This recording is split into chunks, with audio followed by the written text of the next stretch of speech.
Hey, what's up, guys? I'm Hosea Chanchez, and I'm this week's Man of the Hour. Please tune in while we talk about the game, we talk about mental health, we talk about the plight that a lot of us young brothers and sisters in this world have to go through. So, check us out. I am now joined by no one other than our friend, the actor, producer, director, Hosea Chanchez, and he's currently starring as Malik Wright. When I say currently starring, I'm talking about that big show called The Game that was rebooted on Paramount Plus, previously on Netflix. And then as we've all seen it on other networks as well. But there's still so much buzz around it, my friend. So first of all, welcome to the podcast. Thank you for saying yes, trusting me with this conversation because it's a long one. But we're going to start with a game. I want to get into you. There's a couple of topics that you are certainly passionate about that I know your experiences will speak to and add a lot of value to everybody listening right now. But thank you again for joining me, my friend. Justin, thank you so much for having me. And let me congratulate you on a fantastic podcast. I started listening to 3 episodes this week, 2 episodes, actually. I'm on the 3rd one, which is your most current one now, and I haven't finished it. So, man, bravo to you for doing some great work.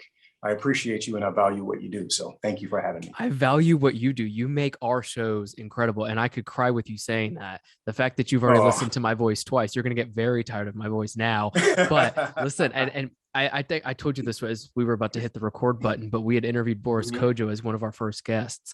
And every time I think of actors, including like Jonathan Bennett, whoever else has been on this show, I'm like, well, listen, there is a pride stamp when you enter the business of acting in the entertainment world. Not only are you putting yourself in a responsible place for people that are going to be watching you from all over the world, but I made plenty of phone calls before this interview and everybody is a fan of you and this show for all the best reasons. So when I thought of this conversation, I was like building this run of show, thinking about the questions we were going to get into. I was like, you know what? I can ask you one question, my friend, and I know it's going to lead to all the greatness. And that one question, Hosea, so let's start. On it. He's like, oh God, here we go. The one question is your experience with the game so far. So not only did it reboot towards the end of last year before the holidays had started, but your place in it now, especially as an actor and producer, I'm sure the storyline is somewhat the same, but fans really wanted this to come back. And so from your experiences, and now the finale's out too, I want to hear about that. What has that journey been like for you so far? You know what? I have to start at the beginning of it because you have to really understand the entire picture of the world that I'm in today. I got this job in 2005 as an actor. I auditioned for this job in 2005. Having a job, having a character, having a work environment, having a cast, a crew, just every inclination from 2005 of this show has been a dream for me. It's been a dream ride. And honestly, in the very beginning, I was a little bit intimidated by coming back again and again, because I'm like, oh God, you're going to be playing the same character your whole life, damn near, because it's almost 20 years. If we go a few seasons on Paramount, then I'm at 20 years playing the same character. And then I started to think about it after I said it with trepidation at first. And I was like, I'm actually going to be playing the same character for possibly 20 years of my career. I didn't even know if I would make it as an actor. I had no idea that it would work. I just believed that I could be. I believed that I could do what I dreamt about as a little boy in Alabama, with absolutely no references whatsoever other than the television, because we weren't even a film family. We didn't even get the chance to go to see movies. And when we did get to see movies, it was an outing, or it was Thanksgiving, or it was a special occasion. But being able to have a consistent job and a character in a world as an actor for 2 decades is something that just never happens. Now, it's a beautiful thing to get to play characters and experience them in different decades of, whatever television show or movie. But if you think about it, Justin, I've gotten a chance to play this character and grow up with this character. I played this young man in his 20s when I was in my 20s. I played him in his 30s when I was in my 30s, and now 40 when I'm 40. So our lives are really synonymous in a way. It's deeper than acting. It is not only spiritual, it's not only therapeutic, it's cathartic. It's so many different elements to it. And it has to be for me now, which is also the beauty, because I thought being an actor would be one dimensional, meaning we would get an audition, get the job, move on to the next job. Never thinking in my wildest dreams that I could actually grow with a character. I never even considered it.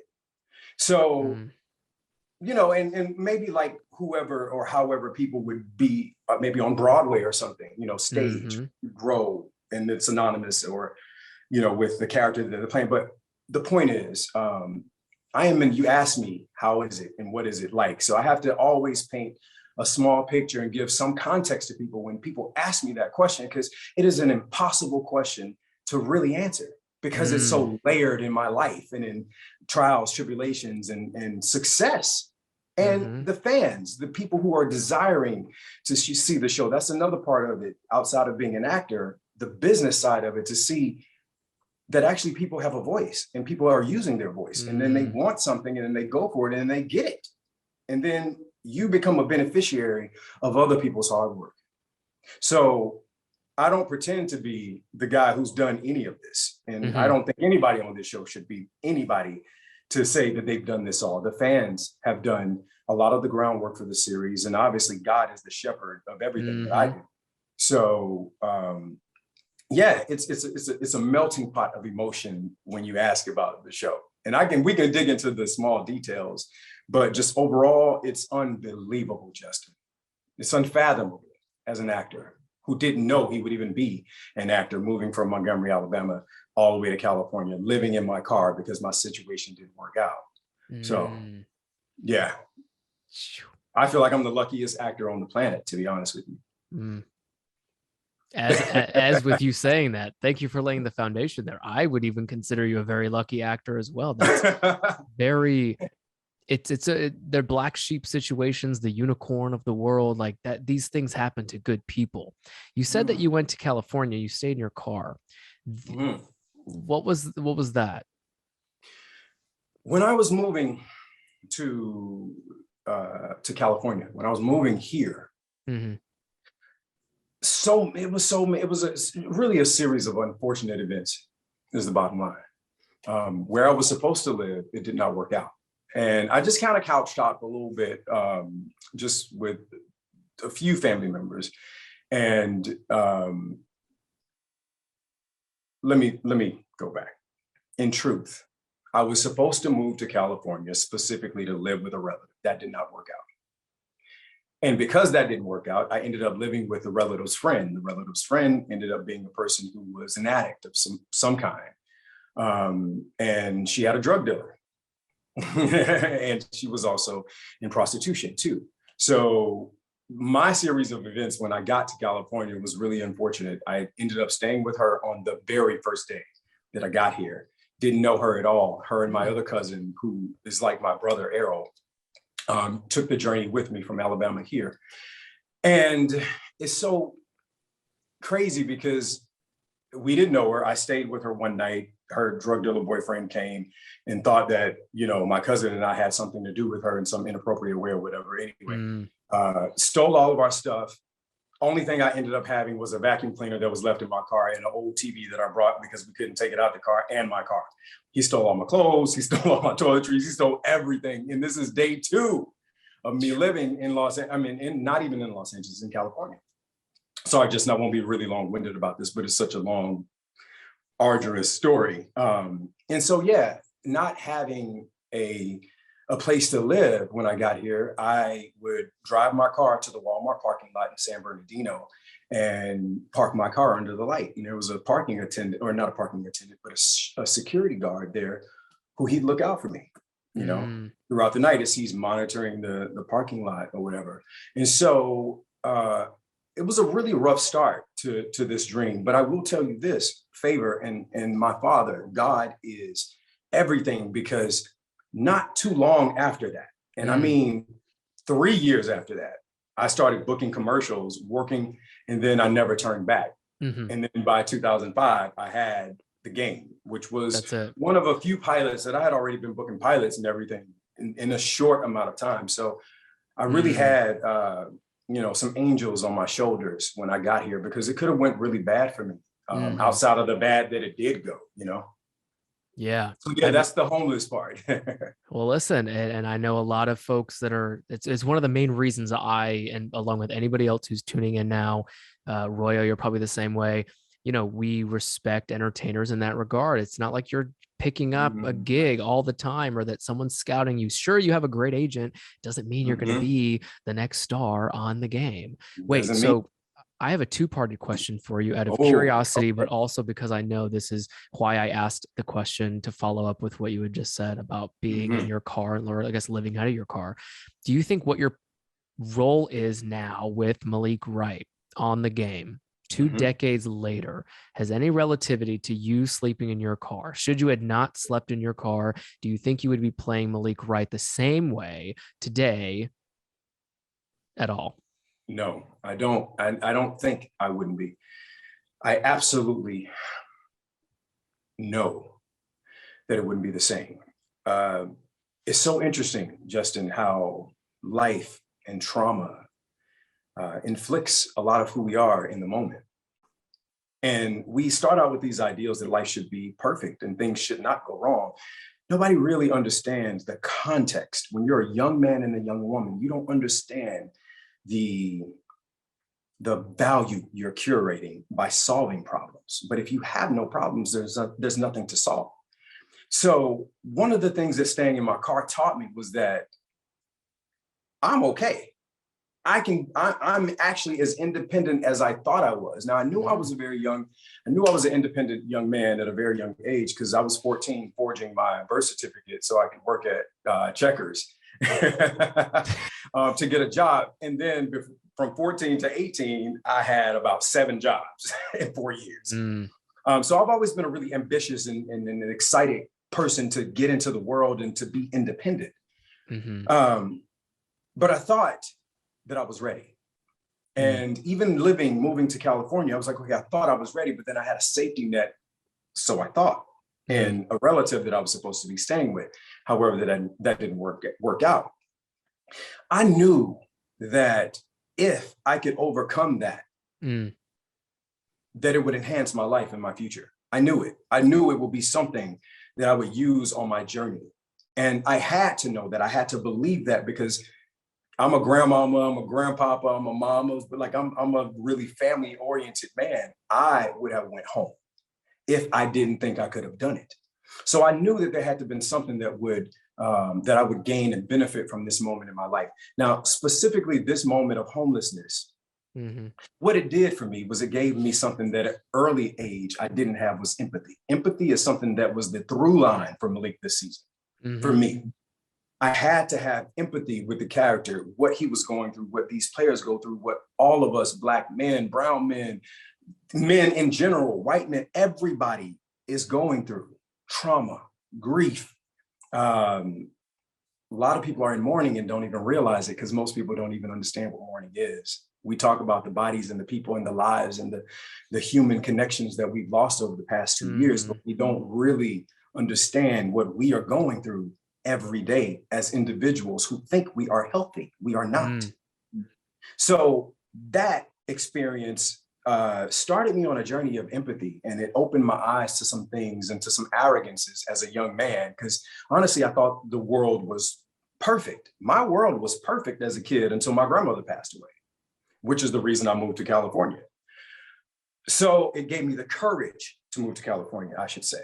And then getting to California, things not working out, and then me staying gave me the courage to to stay longer and to embark upon this business. So I was here. I was like, if my grandmother's not here, then it doesn't matter where I am. So that propelled me. I used that in my life as a way to be my best versus allowing it to take me over, because she was my everything. So I used that to get to California. And then once things didn't work out, I used that to make it to Hollywood. Because I was like, well, shit, if I can live in my car, Hollywood ain't shit.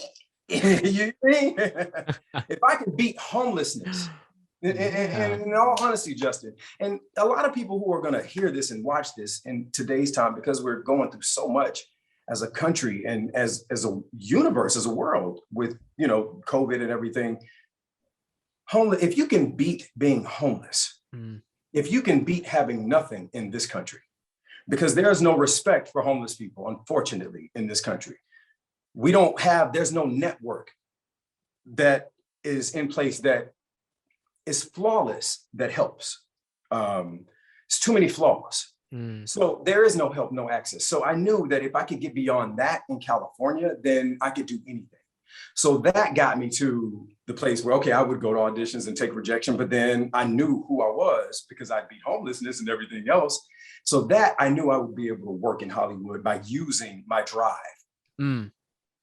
That drive, I ended up using it throughout the seasons on Malik, but more so this year. This is the most authentic version of this character that I've ever played, because I'm my most authentic self as a man. There were places that I could never go with Malik because I sat outside of him in judgment a lot of times because I wasn't 100% sure of who I was as a human being and my walk and what I had to contribute. I hadn't been through enough in my life, honestly, to service him in the way that I feel like he should have been serviced. But thankfully to God, a lot of the writing wasn't there either to support a bigger story because we had such a big cast. There's so many, so many actors in this ensemble. And so being at a place where I could come back into this and I could contribute not only a wealth of experience because of my life now, 5 years later from when I played it the last time, my life is completely different. My senses as an artist and as an actor are different. But the biggest thing that's different about me is that I'm a different man than I've ever been. And that man does not allow himself to fall short in any area of his life. So I knew with Malik, this time I had to give him all I had. I mean, I left some things behind. I gave y'all about 60%. But I knew that I had to give it my all. And see, that's what I do now in general in my life because of everything that we've all been through. I don't do anything without intention, Justin. Every single thing that I do has to have intention because we really don't know. We don't know what's on the other side of our decisions anymore. We don't know what's on the other side of our days or our moments. And we never really did. But the illusion of it has now been diminished because now we understand we don't control anything. So with that said, for me, I know I'm long-winded, but all around what I'm saying is I am not only using the things that I've experienced earlier in my life and specifically homelessness and those things. I'm not only using them in my art, I'm also using those things in my regular, real human life. I could listen to this man tell you, you're not long-winded, dude. This is your episode. So I can just listen here. So you're Hosea, you're intentional. There's a lot that I picked up there. I'm very transparent with how I interview our guests. So I will say my mind is spinning in the best ways. So before we get to your thoughts, right? You've already hit the finale. People are going to continue to be super fans. I would imagine that there's a whole nother decade coming up with the game. I just know it. And this has been part of, if not most of your career, right? It's probably been the evolution of how, right? So before we get to that, and I will not let us not get to that point because it's again why a lot of people are tuning in right now. But there's something that is so valuable, I think you just said, which is that you, and I'm not going to be able to say this verbatim because my head's spinning. I just think you have so many great thoughts, but you had mentioned that having gone through experiences, you knew what the outcome would have been should you had learned certain lessons. And I think that's something I would love for you to educate all of us listening today on, which is you have to, and this goes a little bit to what you said as well, which is, if you don't go through experiences or you don't have problems, is what you said. If you don't have problems, you will not be able, you don't have anything to solve. You have nothing to work for, nothing to be excited about, nothing to be ambitious about, which is part of your personality trait that I'm obsessed with. So to that point, when you think of putting yourself in the most uncomfortable, the most dreadful, or what you would consider the best learning opportunities of situations, how did you do that? Because most people are not only scared of those things, but they won't ever want to put themselves in those situations to learn and grow so that they can then play a Malik on the game, right? No, I'm just kidding. But can we tap into your brain for a moment? I can't play him forever. So eventually I'm going to have to replace myself. with someone else eventually. But no, Justin, I am the best part of me, the absolute purest, best, most authentic part of myself is God. It is humanity.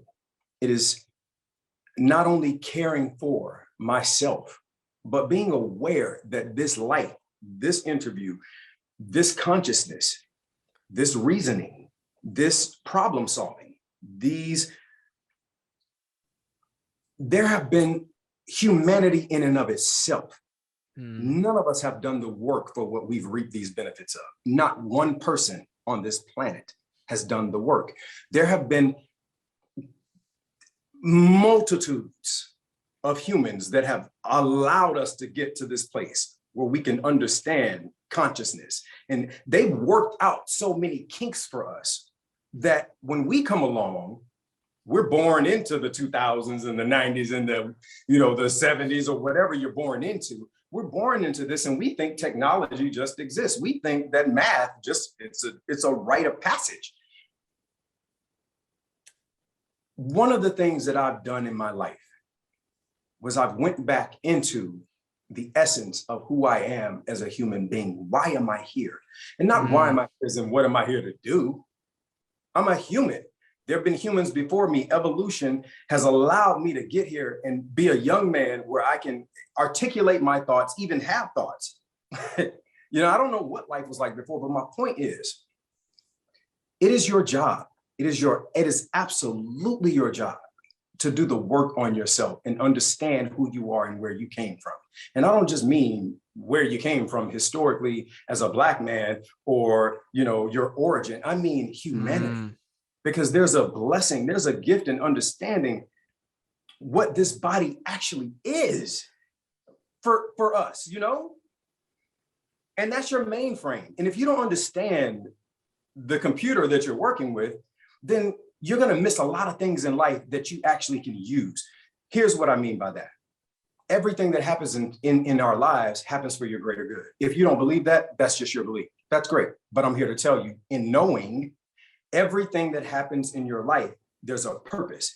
If you look at the way the world is designed, God built the earth and the earth grows. Nothing regresses, everything grows. So everything that happens to the trees and to the oxygen and to the plants and to everything, it makes something else, if not makes itself better. But humans are very similar. We are exactly the same, as a matter of fact. Everything that we've encountered, we use it in our lives. And if you think about it on an elementary, rudimentary level, you know that we're programming kids. If you have kids, you're programming your kids. That's all you're doing. You're teaching them lessons and experiences. However, there comes a point in time where you have to stop taking what people have taught you about you, and you got to learn who you are. And in learning who we are as individuals, there's an accountability to being a human. We get so caught up, we're humans are so superficial and so simple, and we are so caught up in other things in so many different ways that we've missed the whole entire point of what it means to be in these bodies and have these experiences. We've numbed and dumbed it down to simple things like Instagram or being a billionaire, but it's all these silly things that humanity is focused on when our lives are passing us by. So I've made a decision in my life through not just research and reading and education, but also getting on my knees. That's my source, is talking to the source of the universe. Yeah. Speaking to it and doing the work to learn that every single element that I've encountered in this lifetime has brought me to this point. And these points, how I make my decisions and what I do, were all influenced by every single thing that I've experienced in this lifetime. So every human none of us are different. We're all the recording of every experience we've ever had. That's all the brain is. It's literally recording all the time. So it's our job to go in and decipher the things that service us and that don't, but also acknowledging that everything that we've gone through and we've been through, it really is just a matter of perspective in our lives. And if you can, I'm wrapping up. If you can single-handedly figure out a way to shift your perspective, you are absolutely limitless in this lifetime. So because of perspective, I was able to inflict all those other things. And I know I answered your question, and I know I was long-winded. Listen, there's no way you're long-winded. I promise you. I promise. And if you're listening right now, we're going to roll into a commercial break in a few moments. But before we do so, Hosea, when it comes to the finale of this show that has been such a big part, has made up most of your career, to your point, what was your favorite moment in the finale? Besides all, obviously, there's a lot of emotion in there, but what was your favorite moment that said, damn, this was 2 decades later. We have hit the finale. I don't know where the hell this show is going, but I'm damn proud of this moment. What was that? You know what? The moment was the finale in and of itself, because even if the show just got 1 season, I felt like considering everything that we all had gone through in our lives, the fact that we actually got to make a series makes my heart bleed, man. It makes my heart feel so warm and fuzzy. The fact that we got an opportunity to have another ending was the biggest blessing in the entire inclinations of the show for me, was because that just doesn't happen. You know what I mean? So it wasn't a specific moment as much as it was the moment of the finale in and of itself, coming back for, a season, 16 or whatever this is, on a completely different network and doing quite well on that network. So, yeah. And we're back. This is Hosea Chanchez. I don't think I've heard a name like it before. And I don't think I've heard a story like it before. This is quite the conversation, because all I get to do is ask questions and listen to the inspirational background that you have. You're a man of intention. We've learned you're a man of quite the authenticity. And again, if you're listening right now, there's no doubt in my mind you think that there are more men listening than women. There are more women listening than men to this program. I'm not surprised at all, actually. I'm not surprised at all. And, with all that said, I do want to speak to this topic that I know you're passionate about. I'm very passionate about it, and it's mental health. And when people think of mental health, it could be, to your point about superficiality earlier, I think there's a lot to be said about mental health becoming a fad. It's like the next Gucci belt, right? But if you treat it in the right ways and you kind of talk about it in the right ways, there's a lot to be said about it in a positive manner. So from your experience, Hosea, when did you feel like you first started tapping into your mental health and really understanding that it was something that you needed to take really good care of? It was about 3 years ago, and right before the pandemic. I'd written a play called Good Morning. It's a one-man play. And I'd written this play as a way to get out a lot of trauma that I'd been through, but I also wrote it to hide behind. I wrote it because I was like, okay, I could just experience this through a character and not have to do it in front of the world. You know what I mean? Or have people, I'm gonna pause. Sorry. Oh, you're good. So, yeah, and so do it in a way that I could actually hide behind it also. But in that, I realized that I was gonna have to be, in order for me to be fully in that world and do the work, what needed to be done with that work, I had to be honest. I had to be honest. And I wasn't gonna be able to dance around it. It was too personal. And not even midway through rehearsals, because there were weeks of rehearsals before I actually put it up, I'd realized that that was something that I was gonna have to unveil and uncover about myself, because I wasn't gonna make it through the play. The play is about childhood traumas, the childhood traumas that I experienced, the losses that I experienced as a man, things that impacted the character, my life, and influenced decisions that I made in the day. So I learned in that process that I was severely depressed. I was severely traumatized by being molested as a child, by losing my grandmother at a really young age, who was my rock in so many ways. By my father not being as present as I would have liked, and having another family. So there were so many things that that had been pivotal turning points in a young boy's life that had happened, and then that I'd experienced, and that many young boys, young women experience the same things and suffer in the same silence. So during the rehearsals, I realized that I was going to have to free myself of it, because I thought I freed myself of it by writing it. However, that was the tip of the iceberg, as I'm expressing to you now.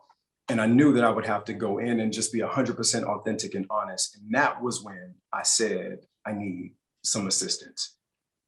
So I'd had, therapist sessions and talked to people, and done everything that I could to try to rid myself of the things that I knew were holding me back in my life. So that was 3 years ago with my play, my one-man show, Good Morning, was MOURING, Good Morning.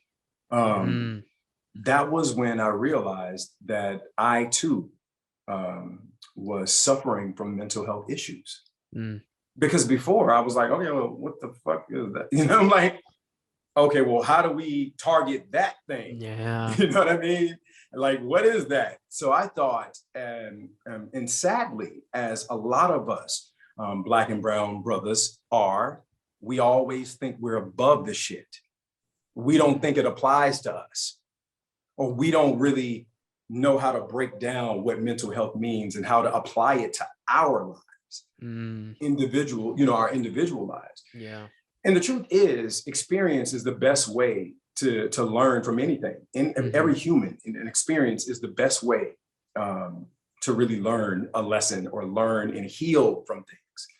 And a lot of us, without having the experience of feeling safe, in our environments, without having that experience, we grow up building these walls. We have these shields on in society, not letting people know who we really are, not letting people know what we've really been through in our lives. And it's not to have a pity party. And that's what I used to think. I used to think too, I was like, okay, well, why do people talk about this thing? Or why is that important? Why is that important? Or to, tell everybody these things about yourself or what you've been through. And then, but that's also for me, it was a part of my immaturity. Like, those thoughts were ingrained. They were synonymous with the parts of my life that were immature. And because I've always been such a mature guy, I always throw myself for a loop when I learn that I don't know something, because it doesn't feel like you don't know it until you realize you don't know it. So I had to really do the self-work on myself. Like, I had to do the work. And that's the thing. No matter what anybody tells you, no matter what sounds good, no matter what sounds like it works, you got to do the work. And there is no way around it. There is no cheat sheet. There is no shortcut.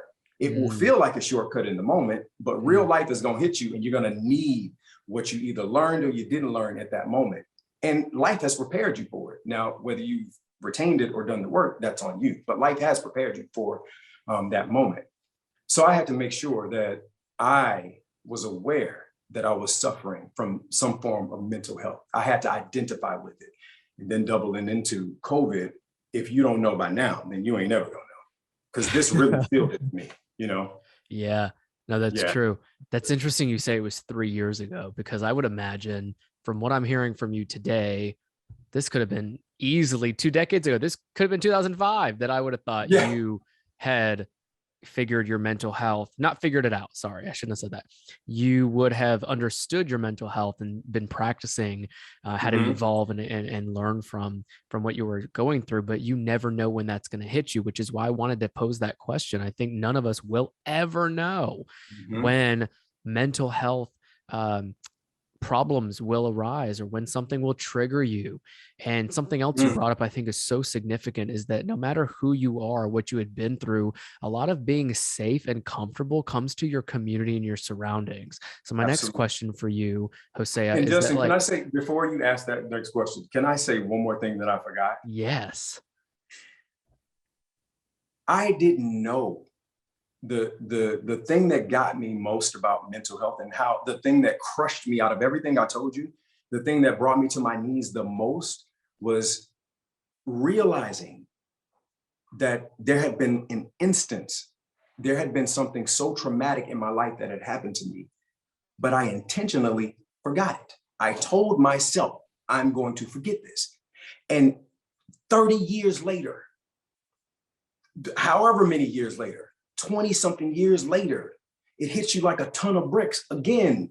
And you remember what you told yourself you were going to forget, and you intentionally forgot it. But for me, the human mind, the fact that I could do that, I was like, there are so many parts to my own mind, my own temple that I don't even know. How could I do that? There had been interviews in the past where people had asked me, I remember sitting in an interview with somebody, I don't remember who it was, but it was so prominent in my mind. In the interview was me and a few other people, and whoever it was a girl talking about, a girl or a guy talking about, and they were famous, talking about they had been molested. And I remembered my arrogance of saying, oh, well, thank God that's one thing I ain't never had to contend with. That's one less problem me as a Black man I've had to go through. I actually said that to myself. So mental health, there's so many facets to it. It's such a wide open field, as you were saying, but I wanted to say and express that, we all can be subject, no matter how old you are, to subject to, these types of things. So yeah, I just wanted to throw that in there, that I intentionally forgot. I think that's such an interesting thing for young people and older people to hear, because it happens to all of us in some way that have been traumatized by certain things in our childhood. So, oh yeah, but and that is a mental health issue. Oh yeah, and what you said earlier, which is like, we don't recognize the trauma. Some people don't even know what trauma could be in their life, because it's about the evaluation process of figuring out mentally what you had been through and how you're going to figure out how to move forward from that experience. You had said, like, being molested as a child is not something people want to go through or should ever have to go through. Right. And there's many other things that, depending on where you come from, and the communities you're in, the people you're surrounded by, the parents you're brought up by, all of that plays into it. But I love that you said earlier, probably about 15 minutes ago, you had said that no matter what your parents are teaching you in the house as you're growing up, you are going to have to figure out how that you would then have to figure out who you are, away from what everybody else is telling you what to do, who you should become, what you should be doing. You get to a point in your life, again, to say something you had said earlier too, which is it doesn't matter how old you are, you will figure out at what point in your time your gut tells you, this is my time. I'm owning my life. So I wanted to ask you now, the ones who are not just reserved to try to figure out where their mental health journey can go from, from today, if you're tuning in right now, or anybody who's known Hosea growing up and had watched him, I think that a valuable thing to have gone through is understanding, even for you 3 years ago, just taking action. That's all you really have to do. But you had said safe, had said safe place. And some people can't find that safe place. When you think of safe place and how to get to a mental health safe place, can you walk us through how to maybe discover that, how to practice getting to that place enough to get to where you are, which is the authentic, confident, great human being that you are now? My suggestion would be for any human being is to journal. To start, as a start, because it's so interesting how if you actually put your life, words and thoughts and things on paper, what the sight of word does, the way our brains are, where our bodies are so magnificent, what God created, like how we process life and everything is just fascinating. But words inspire more thoughts and more words. It's a wheelhouse of how we gather information and remembrances and experiences and traumas. And one thing I did, I'm going to be 100% transparent here. Early on, I took a class. A friend of mine took me to a class at a Scientology, like a center.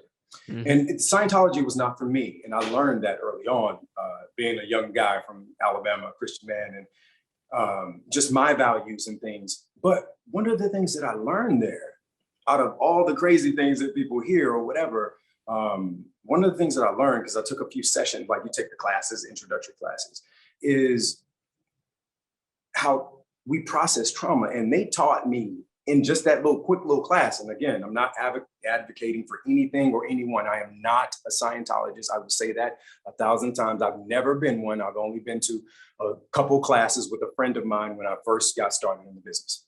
The end of that. But however, there was where on my journey, I learned about how we process trauma, and how it never goes away until you deal with it. None of it, whatever you've experienced. But it all starts it's like a building, like it starts on the first floor, your first memory, which is so interesting about that, because most people don't realize your first memory is trauma, because when you come out your mama's stomach, they slapping you on your ass and making you cry. So your first memory, if you actually can get back to it, you're getting your ass whooped. No. It's true. But yeah, so trauma. So, and one of the things, the way I've been able, since I did that class 20 years ago, I've been able to look at trauma in a different way, because it is like a building. In our minds, we're just recording information as we go along. Now, the beautiful thing that I thought that organization did that I've never experienced, but they said they did, was that they can go in and allow you through therapy and whatever processes that they do, they allow you to go in and reach the first level, go in, think about talking, deal with that trauma and pull it out, and then move on to the next floor.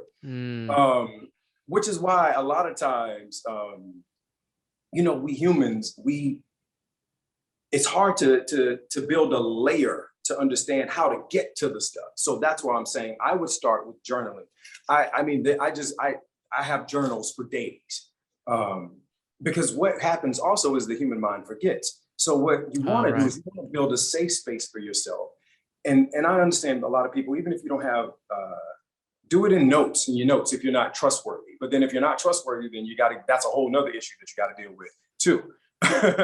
So yeah, I would say start by journaling. And then once you realize that there are some things that you have to contend with and work with in your life that are holding you back, because I think the natural state of humanity is good.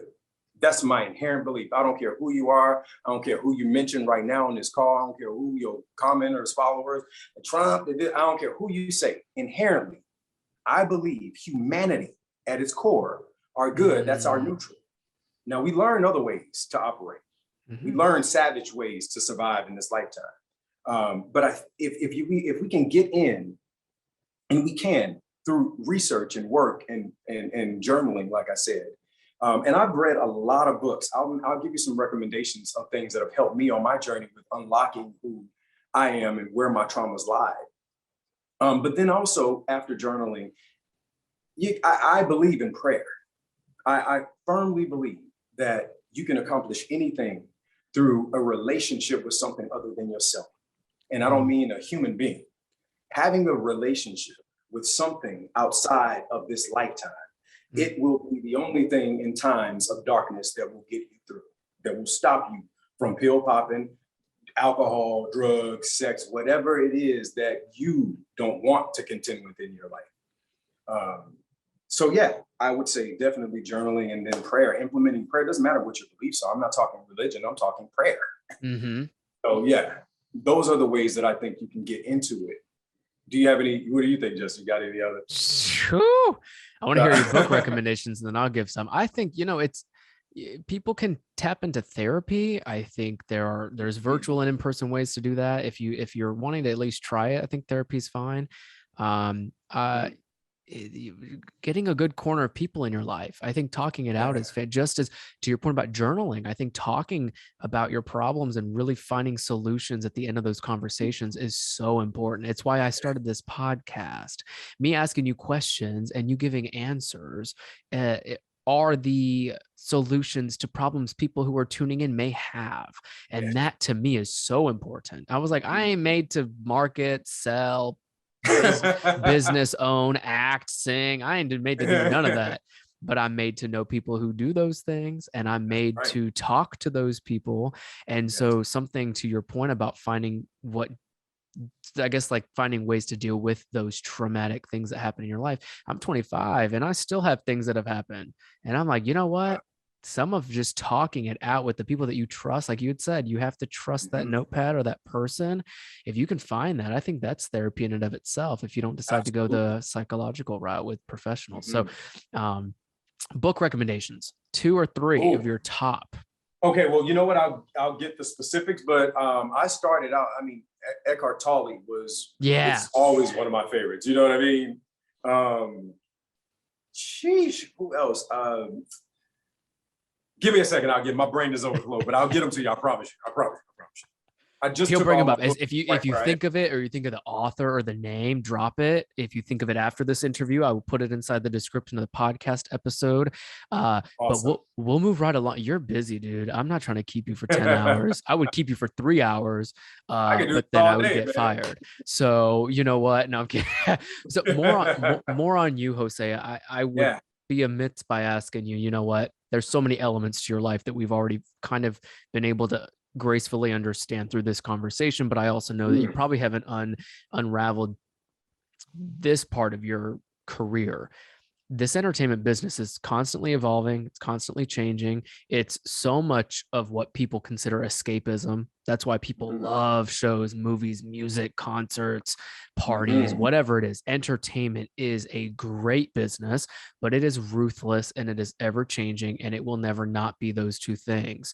What elements of your personal life are you using to make sure you stay grounded? I know, actually, I won't even say what I think I know. I want you to say it. But what elements of your life are keeping you so grounded? Having done 2 decades of a show, having been doing this for so long after you had found the opportunities as an actor, and then I know as a producer and director as well. Like, you're probably not going to stop this for a long time, but what's keeping you grounded? I'm not. But you know what? Let me be honest, 100% authentic with you and honest with you. The moment I became detached from this industry was the moment I found out who I really was. When I realized, because there's a difference when you're working for a job or, your managers or your agents and auditions and this and another. God is my agent. God is my manager. God is my publicist. I don't have to be at Mastro's to meet Steven Spielberg. I don't have to go. That may be your journey, and you may be starting in his next movie. I go to my source.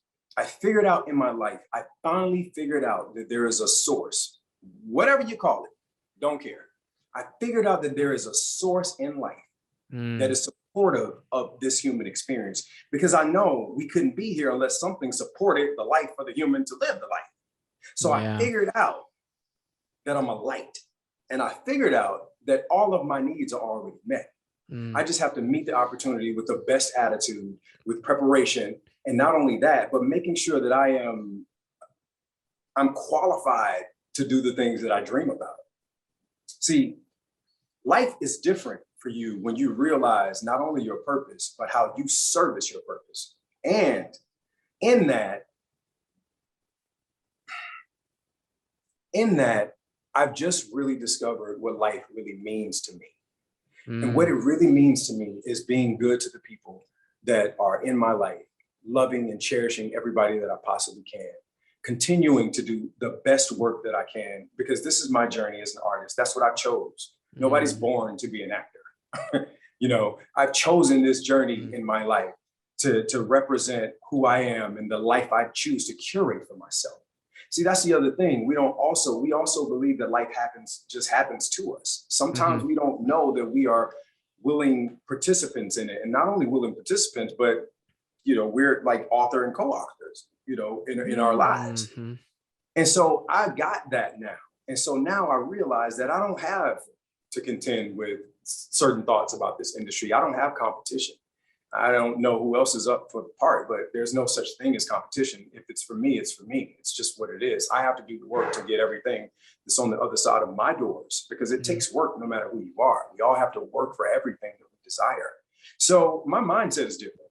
So I'm a different individual in this business. I don't contend with certain thoughts that other people or even I had to contend with when I first started out in this business. I'm living in the best, fullest essence of who I am today. I am human, spirit, mind, body, soul, child, and human of God. So I feel unstoppable in my life in my 40s now, because I feel like I just finally got what life is really about, by shifting my focus in so many different ways. Mm. Perspective, focus, and believing in what you believe in. I think that's Yeah. a beautiful thing. And intention. And intention. Yeah, Oh my gosh, we've covered so much, my friend. Can we we talk have. about values for a moment as we wrap up? Yes, It might please. give Let's you do it. it might give you the freedom to think about those book options. You know what I mean? Oh I'm God, kidding. oh God. No I'm pressure. kidding. No pressure. No pressure. All right. The final topic of this conversation, I wanted to be values, because no matter what business you're in, no matter what profession that, like you had said, you chose, Mhm. what would you say your top values are and why? In business or in life or just in general? I would argue that your career probably has become your life for the most Mhm. part. So I think for anybody who's doing something, I'd say in life, what are your top Okay, I values? can answer Because it because it's the same no matter what. right. It's the same no matter what. I don't know what order they are in, but they are synonymous and they are just the same one. But kindness.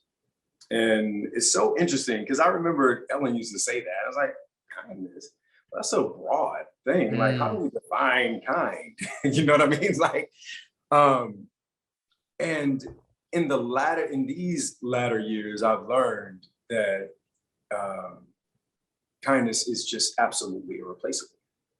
It is the freest thing, it's the truest, freest essence of who an individual is, who you are, what it says about us, as mm, individuals and as a human race. It says a lot about us because we really are here to help one another. We're here to be helpmates to one another. mm, And kindness costs us nothing to our fellow human beings. We're not born separate of each other. It's the same vessel no matter what you look like.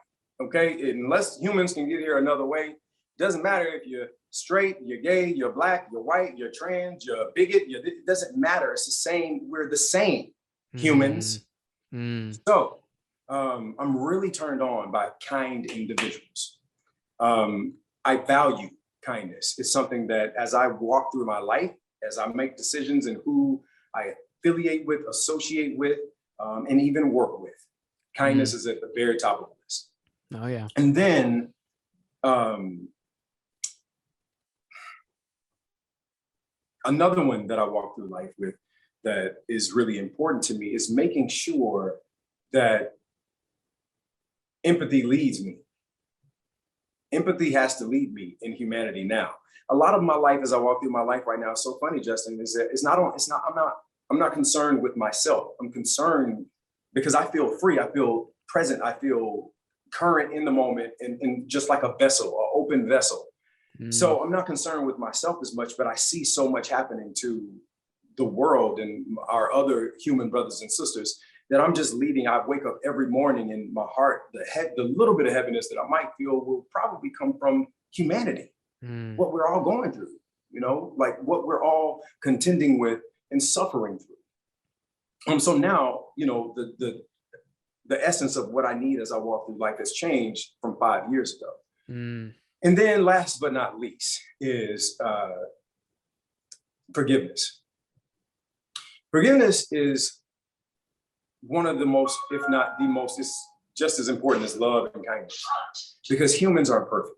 We go through mm, things, we experience a lot of things in our lifetime, and we firsthand we inflict certain things on people that we're not even aware of at mm, all times. So no matter where you go in this lifetime, everybody's going through something. We don't know what you're going through, but we know you're going through something. Every one of us is going through something. So when you can live your life and you can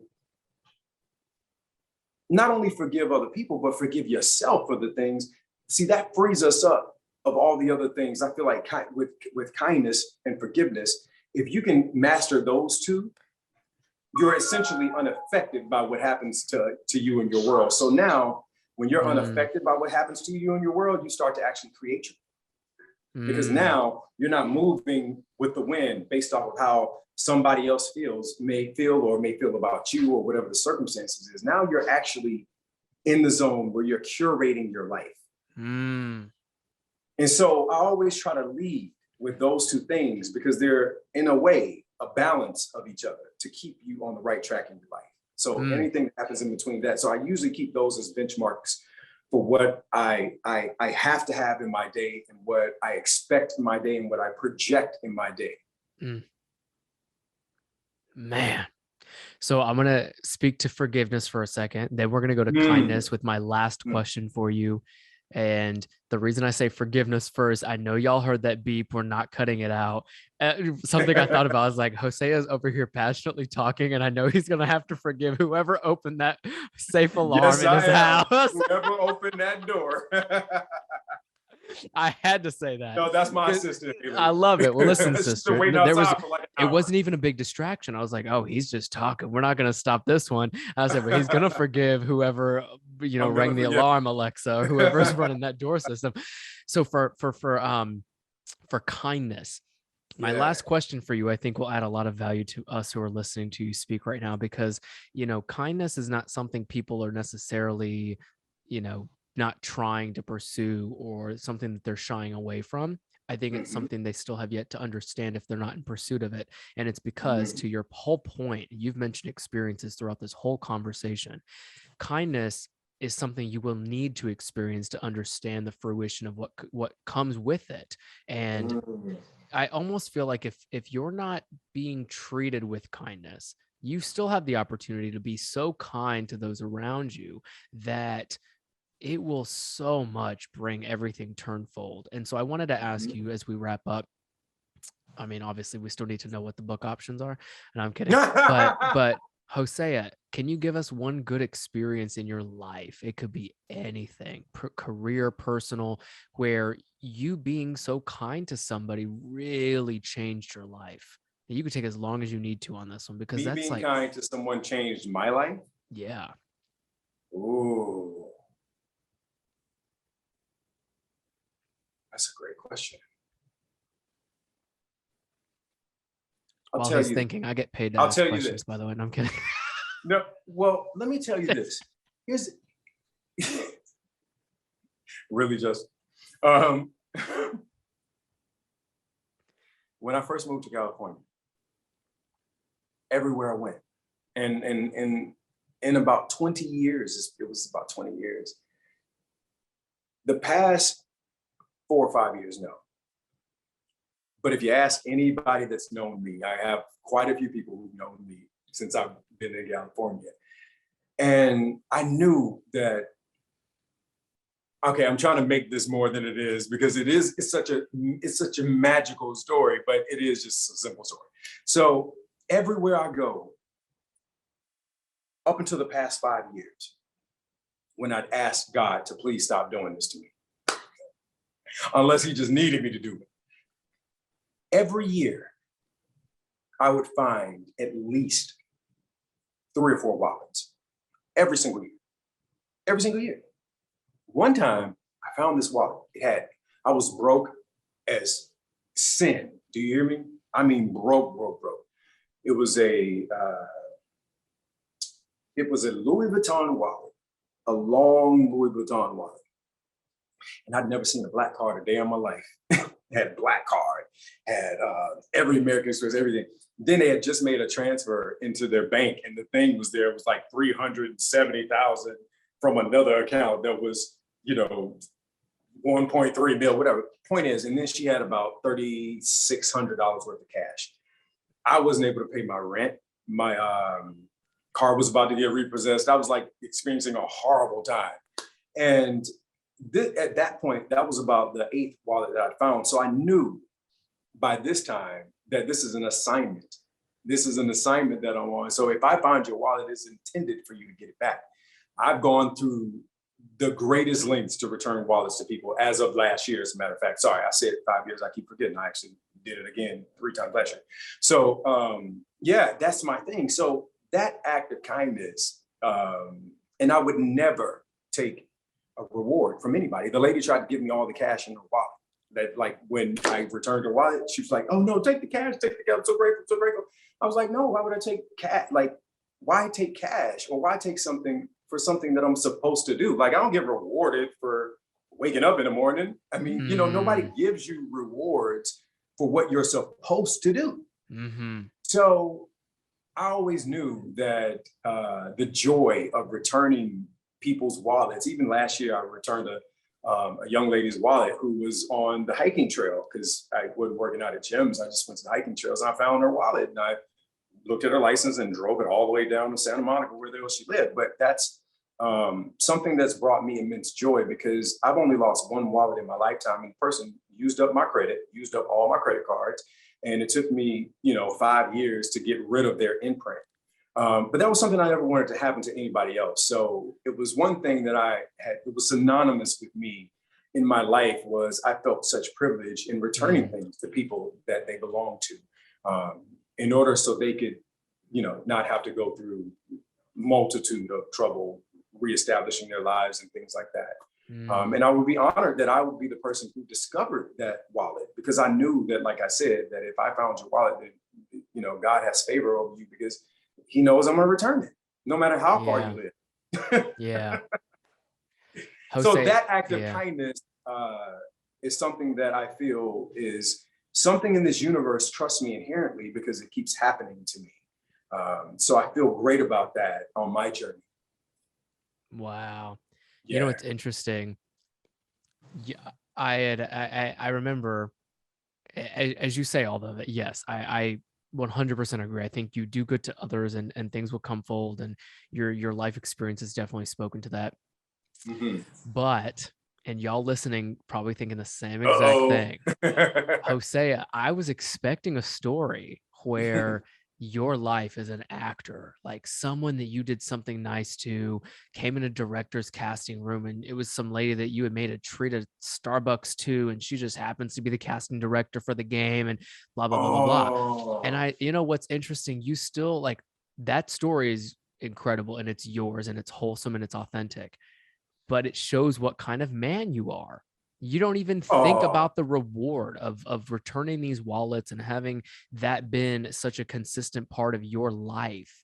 And so if you're listening now, I don't know, I'm shooketh, whatever you want to call it, because that is a huge token of the guy that you are, the man that you are today. And it plays into Malik, it plays into the game, it plays into everything you spoke to today, authentically and vulnerably. So thank you for all of it, because you're teaching us, as you told that story alone. Listening, which I know our friends listening right now have this better understanding that like you may return a wallet and not want to take you said $3,600. Are you kidding me? Anybody else would have taken that money. When you're losing, your car's about to be repoed and you're getting kicked out of your house. And you didn't take the money. And that's just one example. I could imagine the things you go through daily. Hosea Chanchez, aka Malik, aka Elder Barge Right. You've changed people's lives. You've inspired people. You've given us an inner look into your life and your experiences today. And I want to thank you so much for being on this podcast, for allowing me to coin you a man of the hour, whatever that terms means to anybody who's tuning in. For those who are tuning in, this is Hosea, and he just gave us so much time, energy, and motivation. So, my friend, thank you for coming onto this podcast. It means a lot. Hey, man, thank you so much for having me, Justin. And I know your podcast is Men of the Hour, but I will tell you, we're definitely a man who I honor, because the work that you're doing, it means a lot. You are just as passionate as I am about issues that help humanity be their best selves, our best self. And that's really kind of the work that some of us have elected to do in our lives. And this is the good work. This is the human work. And it also, I'm glad you brought up the aspect of the wallet, because it really does it just reinforces you reap what you sow in this lifetime. And nothing is wasted. All of your experiences, again, in this lifetime, and whoever that person's experiences are that are a benefactor of whatever it is that you're doing, nothing is wasted. But if you live your life with intention, and you hold kindness, you hold empathy, and you definitely have to hold forgiveness close to your heart, whatever your journey is, if you just add a few of the things that you learn here, I'm not telling anybody how to live their lives. If we can just do this together, I feel like we can make our world a little bit better than it was the day before. And that ultimately is what my life's mission is now, is just to be my best within the day, and just to be as good to as many people as I possibly can. And when I'm not, having enough self wherewithal to apologize, or to acknowledge our behaviors. So yeah, I am so grateful, and man, I love what you do, and I'm a fan, and now I'm subscribed to your podcast. You're laughing. I'm about to start crying. So we're going to wrap. This was the actor, producer, director himself, Mr. Chanchez. So thank you, seriously, for everything. This last hour, the trust you put into this conversation. If you're tuning in right now, I hope you enjoyed it. I hope you learned something, and I hope you're motivated to continue building a really, really incredible life. You can check out The Game on Paramount Plus. I know it premiered not too long ago for the holidays, but you can go find Malik Wright on Paramount Plus while watching The Game, and you can check out everything Hosea is up to on his Instagram. I'm going to link it down below. And until next time, my friends, thank you for clicking play. You could have chose any other podcast.